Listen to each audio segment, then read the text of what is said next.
है। और मैं आमंत्रित करता हूं आईपी सिंह जी को, समाजवादी पार्टी के राष्ट्रीय प्रवक्ता हैं। आईपी सिंह जी, शुक्रिया। इनकी उपलब्धियां आपको क्यों नहीं दिखती जो इनको दिख रही हैं? आप कोई अलग चश्मा लगाते हो सर?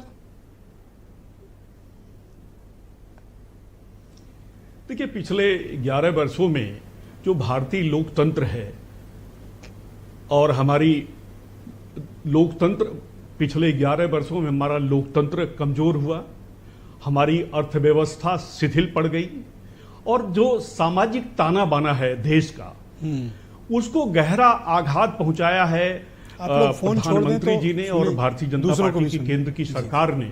और मैं ये कुछ चीजें बताना चाहता हूं जो प्रधानमंत्री ने, आप सुनिए, सबको सुनिए जी।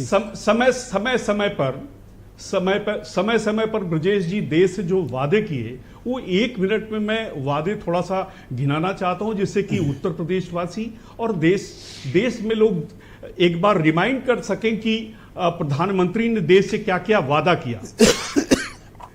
प्रधानमंत्री जी ने कहा कि 2014 में कहा कि 100 दिन में विदेशों में जो काला धन जमा है हम उसे वापस लाएंगे और हर खाते में 15-15 लाख रुपए हम देंगे। उन्होंने कहा कि हर वर्ष 2 करोड़ रोजगार देंगे और 11 वर्षों में जोड़ लीजिए तो ब्रजेश जी 22 करोड़ रोजगार होते हैं। मैं समझता हूं कि हर घर में 1-2 रोजगार लोगों को मिलना चाहिए, वो नहीं मिला।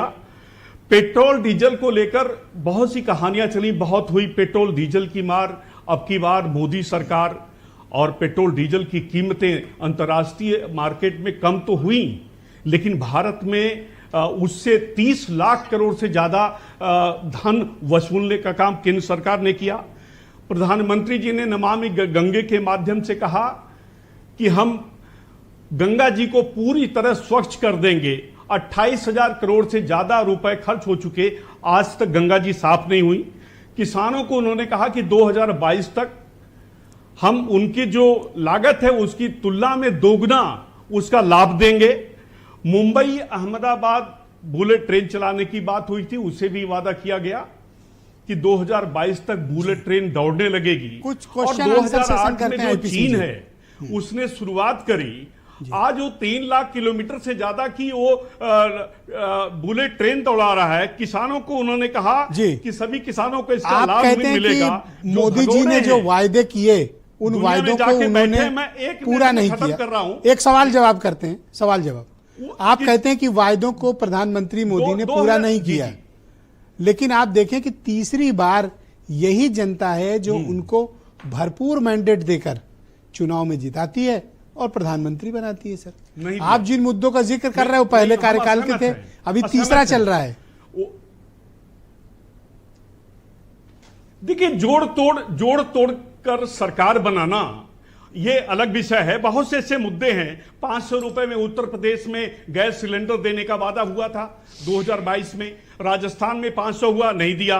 उन्होंने कहा कि 24 घंटे पूरे देश में मेगावाट नहीं गीगावाट में उत्तर प्रदेश में एक यूनिट बिजली का उत्पादन उत्तर प्रदेश में नहीं होता है। एनएचआई ने उत्तर प्रदेश में कोई निर्माण नहीं किया, छोटे मोटे दिखावे के लिए। गुजरात और महाराष्ट्र में सबसे बड़े निर्माण हुए।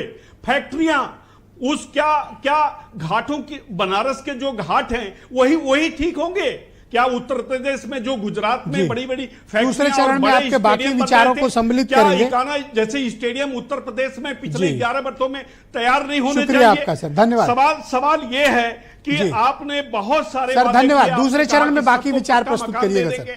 सबको अच्छा शौचालय दे देंगे। धन्यवाद सर, बहुत शुक्रिया। लेकिन अभी तक आपका बहुत बहुत धन्यवाद। 1 मिनट और मैं सर, धन्यवाद सर। अभी समय नहीं, रुक जाए सर, मैं दूसरे चरण में आपको समय दे दूंगा सर। कृपया सहयोग करें। 53 आतंकी हमले हुए। सर, थोड़ा सहयोग कर दें, थोड़ा